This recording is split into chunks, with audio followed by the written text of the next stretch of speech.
Magandang umaga mga madlang person, a day in a life number 2. Siyempre, gaya-gaya tayo sa ibang mga vloggers. Ay nakakatuwa, vloggers na pala ako. Hindi, nagko-content lang po ako. So ayan, nagkakapit tayo. Like yan talaga yung ginagawa natin pagka-out natin sa work.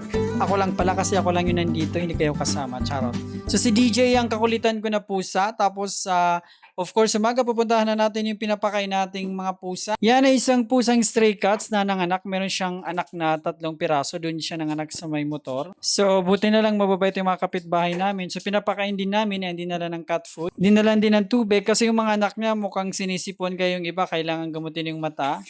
Pero ipapaka po na din yung nanay nila kasi para hindi na siya manganak pa. Bali mag-aantay na lang kami ng libre kapon, paka naman, Biyaya Animal Care, charot. Tapos yung mga 3 niyang anak, plano nating ipaampon soon. Pero syempre, bago ipaampon, dapat vaccinated sila at of course, kapon kasi para hindi sila dumadami. Marami na ding stray cats dito, yung iba napakapon na yung mga lalaki, pero meron pa rin mga natitira. Kaya sana mapakapon na para hindi na dumadami. Tsaka pag may ganito kayo sa paligid nyo, wag nyo naman saktan kung ayaw nyo ng pusa, wag nyo na lang busan ng tubig or kaya paluin. Hayaan nyo na lang sila mabuhay dyan kasi meron namang mga cat lovers dyan na magpapakain sa kanila. Yan lamang po at maraming salamat sa panonood sa DN Live.